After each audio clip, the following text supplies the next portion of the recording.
Assalamualaikum warahmatullahi wabarakatuh.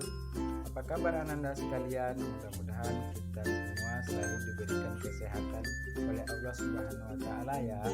Baiklah, kepada ketua kelas dipersilahkan untuk memimpin doa agar apa yang kita lakukan hari ini mendapat rahmat dan berkah dari Allah Subhanahu wa taala. Sebelum kita masuk kepada materi, Bapak akan cek kehadiran Ananda semuanya. Ananda sekalian, hari ini kita akan belajar tentang beriman kepada malaikat. Yang pertama adalah pengertian iman kepada malaikat. Ananda sekalian, ada yang tahu tidak rukun iman keberapakah iman kepada malaikat? Ya benar, beriman kepada malaikat merupakan rukun iman yang kedua. Iman kepada malaikat itu mengandung makna bahwa kita harus percaya dan yakin dengan sepenuh hati bahwa malaikat diciptakan dari cahaya atau nur yang diberi tugas oleh Allah dan melaksanakan tugas tersebut sebagaimana perintahnya. Sebagai orang yang beriman kepada Allah, tentu akan beriman pula kepada malaikat. Hal ini merupakan konsekuensi logis karena malaikat merupakan salah satu ciptaannya yang harus diyakini eksistensinya dalam alam semesta. Malaikat sendiri ialah ciptaan Allah yang berasal dari cahaya atau nur dan senantiasa mengabdi kepada Allah serta tidak pernah berbuat maksiat kepada-Nya. Malaikat ini adalah makhluk Allah yang selalu melaksanakan tugas-tugas yang diberikan kepada mereka dengan penuh ketaatan. Bahkan malaikat juga bersujud kepada manusia. Berbeda dengan iblis yang menentang perintah bersujud kepada manusia, yaitu Nabi Adam. Hal ini disebabkan karena iblis diciptakan oleh Allah dari api atau nar. Apakah Ananda semua sudah paham? Alhamdulillah kalau begitu. Baiklah Ananda sekalian, kita masuk kepada pembahasan yang kedua. Untuk pembahasan yang kedua ialah nama dan tugas malaikat. Di sini ada yang tahu tidak siapa saja nama malaikat yang harus kita ketahui? Ya benar, malaikat yang wajib kita imani dan kita ketahui ada 10. Yang pertama, malaikat Jibril. Apa tugas dari malaikat Jibril? Nah, malaikat Jibril bertugas menyampaikan wahyu kepada nabi dan rasul. Yang kedua, malaikat Mikail. Apa tugas malaikat Mikail? Membagi rizki kepada semua makhluk. Israel. Apa juga tugas dari Israel? Yaitu mencabut nyawa manusia. Yang keempat adalah malaikat Israfil. Apa tugas dari malaikat Israfil?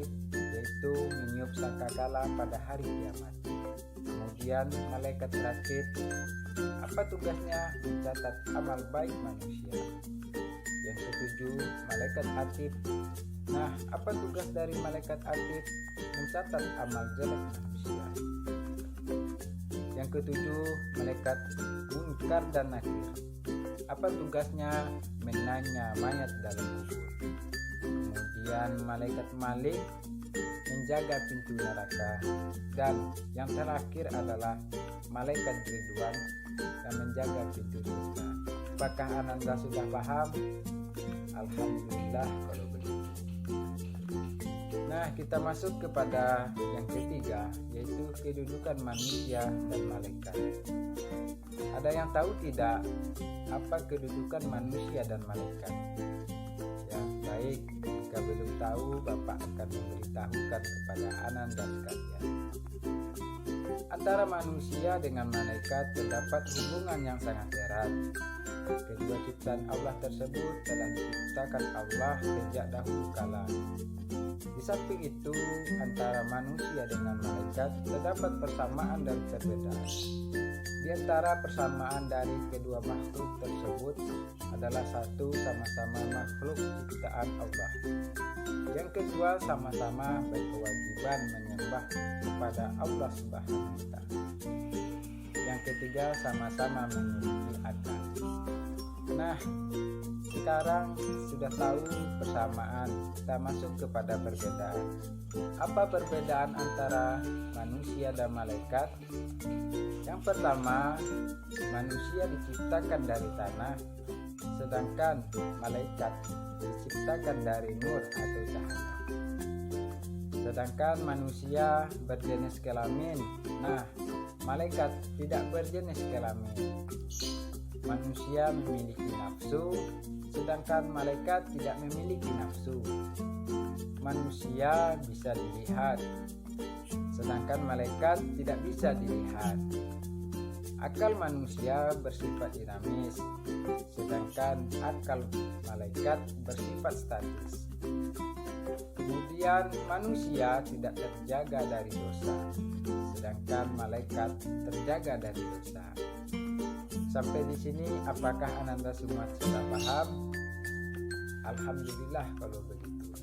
Nah, kewajiban beriman kepada malaikat ini memiliki beberapa hikmah yang sangat berguna bagi kehidupan manusia. Di antara hikmah tersebut adalah meningkatkan keimanan kepada Allah Subhanahu wa Ta'ala. Yang kedua, membentuk jiwa seorang muslim yang benar-benar bertakwa kepada Allah Subhanahu wa Ta'ala. Yang ketiga, mendorong manusia untuk senantiasa berhati-hati karena dia menyadari bahwa setiap perbuatan selalu diawasi oleh para malaikat. Selanjutnya, mendorong manusia untuk selalu meningkatkan amal baik karena manusia menyadari bahwa sekecil apapun tindakan baiknya akan dicatat oleh malaikat. Yang selanjutnya adalah menghindarkan diri dari perbuatan tercela yang akan menurunkan harkat dan martabat serta derajat dari manusia itu sendiri. Apakah Ananda semua sudah paham sampai di sini?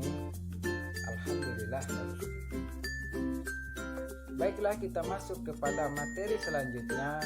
Adapun materi selanjutnya ialah tentang tanda-tanda perilaku beriman kepada malaikat.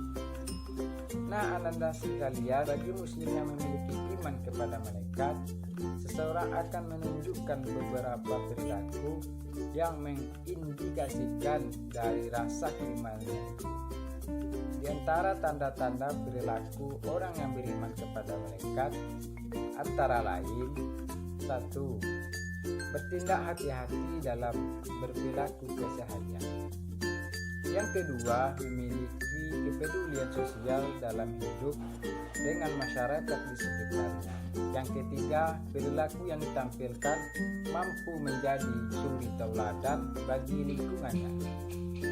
Yang keempat, selalu berusaha untuk memperbaiki diri dari waktu ke waktu. Yang kelima, berpikiran positif terhadap berbagai kejadian yang terjadi di sekitarnya. Yang keenam, berusaha sekuat tenaga untuk menghindari berbagai perbuatan buruk. Yang selanjutnya ialah tidak bersikap sombong atau riya dalam berbuat kebaikan. Itu saja materi kita pada hari ini. Mudah-mudahan Ananda semua paham dan dapat menjadikan diri menjadi pribadi yang lebih baik. Marilah kita tutup pembelajaran kita dengan ucapan doa kafaratul majelis. Subhanaka Allahumma wa bihamdika asyhadu an la ilaha illa anta astaghfiruka wa atubu ilaik. Assalamualaikum warahmatullahi wabarakatuh.